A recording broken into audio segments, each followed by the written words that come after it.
Justin Trudeau got his chance to say hello to Bollywood. FaceTime that plays well here and at home with some of India's biggest stars as the Prime Minister pitched Canada to India's vibrant film industry. It was all part of a day that included a big job announcement. We're able to announce today over 5,000 new jobs in Canada and over $1 billion of investment in Canada. Of course, The Prime Minister actually misspoke there. The jobs he mentioned are coming to Canada, 5,800 of them, in fact. But the $1 billion in private sector investment will be split between the countries. $250 million to Canada, $750 million to India. That's if all of the deals go through. There is simply no substitute for a prime ministerial visit. That visit included a series of meetings with some of India's biggest companies, all of them chipping in some way to build that $1 billion announcement. It's a nice boost to Canada-India trade, but that relationship is nowhere close to reaching its potential. India is the world's fourth largest economy, with a young and rapidly growing population of 1.3 billion.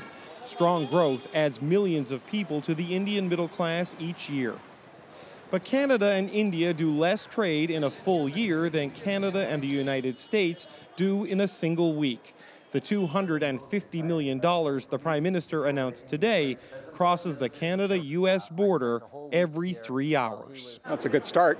Beats the alternative of no jobs or no investment. Look, India is not an easy place to do business in, but frankly, nor is Canada. And I think the Prime Minister has done an effective job in setting the foundation, if you will, for the future.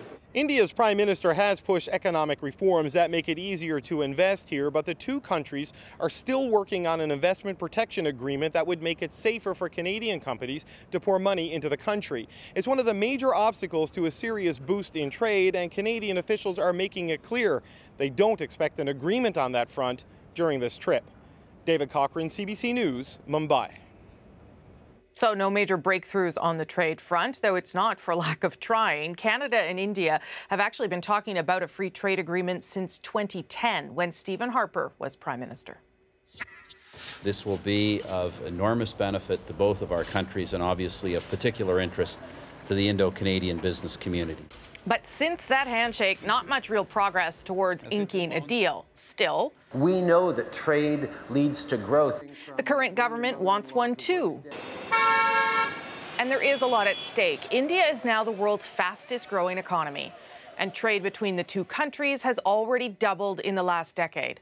Anything to make that easier would be welcome news, especially for prairie farmers growing lentils and chickpeas, both recently hit with huge tariffs, and both diet staples in a country with more than 1 billion people.